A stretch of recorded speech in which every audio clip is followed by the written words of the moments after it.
Colonel के मारे जाने के बाद पृथ्वीवासी आत्मसमर्पण कर देते हैं। जैक और पिंडोरा वासी सभी को वापस पृथ्वी पर भेज देते हैं, लेकिन कुछ लोग रुकते हैं जो शुरू से पिंडोरा के लिए वफादार थे। उनके साथ एक बच्चा भी रुकता है क्योंकि वो इतना छोटा था कि वो स्पेस ट्रेवल नहीं कर सकता था। उसका नाम स्पाइडर है और वो कर्नल का ही बेटा होता है। इधर जैक को कबीले का सरदार बना दिया जाता है। उसके 3 बच्चे हैं, बड़ा नितेम, दूसरा लोआक और लड़की टुक। साथ ही डॉक्टर कीरी के भी एक बेटी होती है। वो लोग उसका नाम भी कीरी ही रखते हैं। जैक और उसका परिवार कीरी को गोद ले लेता है। ये सभी साथ हंसते खेलते बड़े हो रहे होते हैं। इनके साथ स्पाइडर भी बहुत अच्छे से घुल मिल जाता है। वो उनको अपने परिवार के जैसा ही मानता है। लेकिन जैक की पत्नी नितेरी, जिसको वो अपने दुश्मन कर्नल के बेटे होने की वजह से पसंद नहीं करती, जैक अपने बड़े बेटे को शिकार करना सिखाता है। अब वो पल जैक के लिए बहुत इमोशनल होता है। इनका समय खुशियों से बीतने लगता है। तभी एक रात अचानक से जैक और नितेरी को आसमान में शिप दिखाई पड़ते हैं। दोनों घबरा जाते हैं और वो सभी शिप उतरने से पहले ही उनके जंगल और जानवरों को जला डालते हैं। इतनी ज्यादा तबाही देखकर जैक परेशान और नितेरी टूट जाती है। इस बार वो पहले से भी कहीं ज्यादा तादाद में मशीनरी लाते हैं। फिर 1 साल बीत जाने के बाद पृथ्वीवासी कर्नल का क्लोन एक अवतार में बना लेते हैं, जिसमें वो उसकी सारी याददाश्त डाल देते हैं। पर उसको ये याद नहीं रहता कि वो मरा कैसे था, क्योंकि उसकी वो सारी यादें कर्नल खुद वीडियो में सेव करता है जब वो जिंदा था। और वो मरने से पहले की सारी कहानी वो अपने अवतार को वीडियो के जरिए सुनाता है। इधर जैक अपने कबीले की मदद से उनके गोला बारूद की सप्लाई पर हमला करके उनको लूट लेता है। इधर कर्नल अपने साथियों को पिंडोरा पर फिर से हमला करने और किसी भी हालत में जैक को पकड़ने का प्लान बनाता है और फिर अपने साथियों के साथ पिंडोरा पर अपने लोगों के मिलिट्री बेस पर पहुंचता है।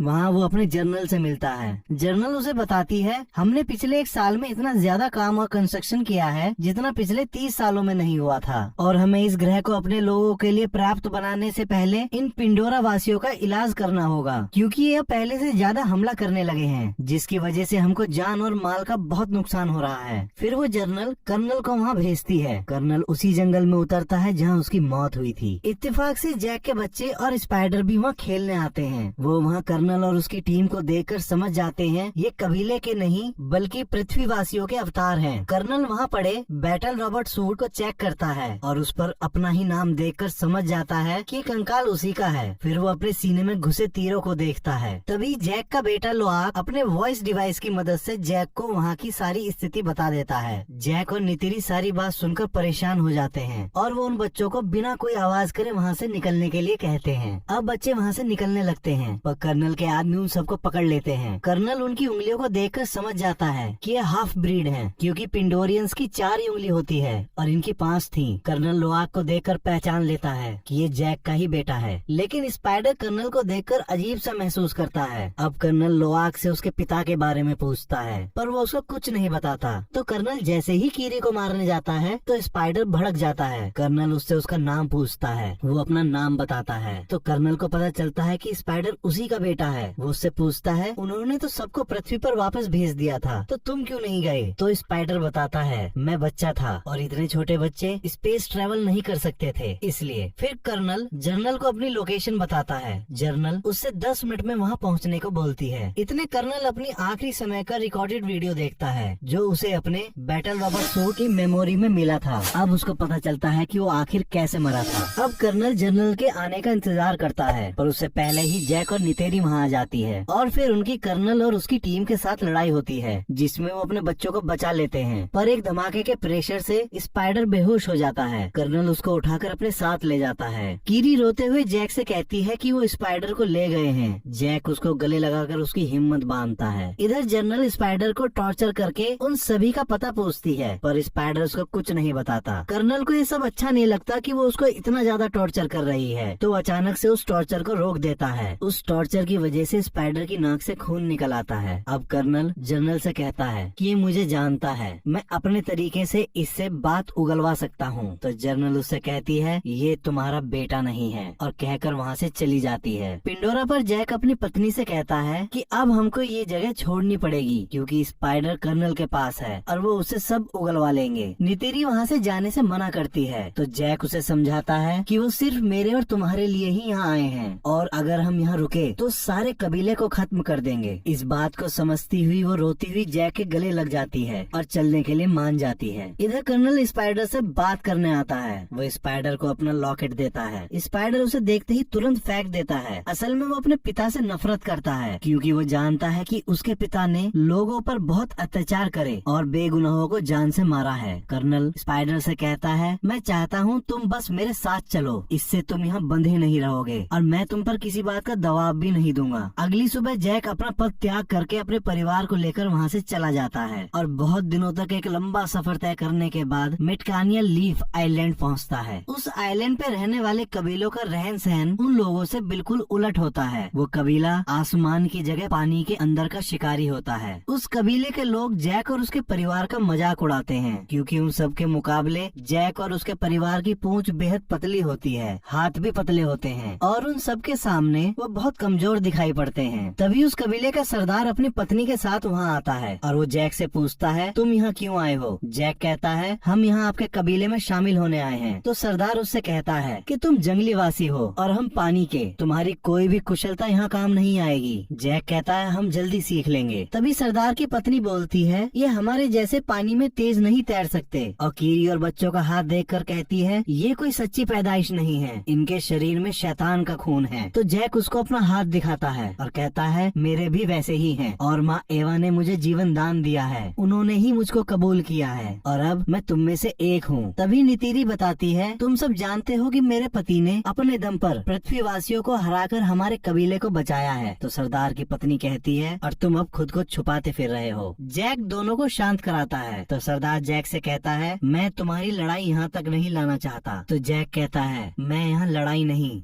बल्कि अपने परिवार को सुरक्षित रखने के लिए यहाँ आया हूँ। सरदार उनको वहाँ रहने की इजाजत दे देता है और अपने लोगों से कहता है, इनको भी अपने भाई और बहनों के जैसा समझो, इनको एक बच्चे के जैसा समझकर हमारे सारे तौर तरीके सिखाओ, इन्हें तैरना सिखाओ जिससे ये अपने आप को बेकार न समझे। और फिर अपने बेटे और बेटी को उनकी जगह दिखाने को कहता है। अगले दिन सरदार के बच्चे जैक के बच्चों को पानी के अंदर ले जाते हैं और वो देखते हैं कि वो ज्यादा समय पानी के अंदर नहीं रुक पा रहे। वो उनकी तैरने में उनकी बहुत मदद करते हैं और उन्हें सारे तरीके बताते हैं। उसके बाद वो अपने पानी के जीवों को बुलाकर उनसे लोआक का बंधन करवाते हैं और उसको राइड करना सिखाते हैं। कबीले का सरदार वो सारी ही बातें जैक को भी सिखाता है। सरदार की लड़की ओआक को सांस खींचना और देर तक रोकना सिखाती है। जैक के बच्चे पानी के अंदर बहुत मजा करते हैं, उन्हें एक नई दुनिया दिखाई देती है। कीरी उन सबको महसूस करती है। इधर कर्नल स्पाइडर को लेकर पिंडोरा की सबसे ऊंची पहाड़ी पर पहुंचकर अपने लिए एक बेंजिस को चुनकर उससे अपना बंधन जोड़ने की कोशिश करता है, लेकिन उनकी लड़ाई में बेंजिस उसको लेकर पहाड़ी से कूद जाता है। तो सबको लगता है कर्नल मर गए और वो वहाँ से वापस जाने लगते हैं, लेकिन तभी कर्नल बेंजिस की सवारी करता हुआ वहाँ आ जाता है। वो उससे बंधन जोड़ लेता है। इधर सरदार के लड़के कीरी को छेड़ रहे होते हैं। तभी नितेम और लोआ वहाँ आकर उन लड़कों को बहुत मारते हैं। कीरी ये देखकर बहुत हंसती है। फिर जैक अपने लड़कों को अपनी जगह पर लाकर बहुत डांटता है और लोआक को भेजकर उन सभी से माफी मांगने को कहता है। फिर वो नितेम से पूछता है, क्या तुमने उन सबको बहुत मारा? वो कहता है, हाँ। ये बात सुनकर जैक उससे कहता है, ये अच्छी बात है। नितेम उनका जवाब सुनकर मुस्कुराता है और वहाँ से चला जाता है। लोआक उन लड़कों के पास जाकर उनसे माफी मांगता है। वो लोआक को माफ करके अपने साथ गहरे समुद्र में शिकार करने को कहते हैं। लोआक उनकी बात मानकर उनके साथ चल पड़ता है। वो थ्री ब्रदर पहाड़ी पर पहुंचकर लोआक से एक आवाज निकालने को कहते हैं। लोआक वैसे ही करता है, पर वो उसको चुपचाप वहाँ छोड़कर वापस चले जाते हैं। असल में वो एरिया एक व्हेल मछली के जैसे दिखने वाले टुलकुन जीवों का होता है और एक जीव लोआक को मारने के लिए पागलों की तरह उसके पीछे पड़ जाता है। लोआक अपने को जैसे तैसे उससे बचाने की पूरी कोशिश करता है। बहुत देर पानी में रहने की वजह से लोआक की सांसें खत्म होने लगती हैं। अब वो वहाँ से बाहर निकलकर सतह पर आने की कोशिश करता है, लेकिन टुलकुन उसको देख लेता है और अब उस पर उसे मारने के लिए हमला करता है। और जैसे ही उसके नजदीक आता है तभी एक और टुलकुन उल्टा उस पर ही हमला कर देता है। पर इतने में लोआक अपनी सांसें टूटने की वजह से पानी में डूबने लगता है। पर कुछ देर बाद जब उसकी आंखें खुलती है तो देखता है कि उस टुलकुन ने उसकी जान बचा ली है। वो उसे सतह पे ले आया था। इसके बदले वो टुलकुन के पंख में फंसे बड़े से लोहे के कांटे को निकाल देता है। अब दोनों में दोस्ती हो जाती है और फिर दोनों पानी में बहुत देर तक एक साथ तैरते हैं। कुछ देर बाद लोआक उसके दूसरे कटे हुए पंख को देखकर उससे इशारे में पूछता है कि ये कैसे हुआ, पर टुलकुन उसको कोई जवाब नहीं देता। इधर कीरी जैक को बताती है कि मुझको माँ एवा के दिल की धड़कन सुनाई देती है, क्या मैं पागल हो गई हूँ? जैक उसे समझाता है। तभी नितेम सरदार के लड़के को लाता है और दिन भर की सारी बात बता देता है। है। अब वो लोग लोआ को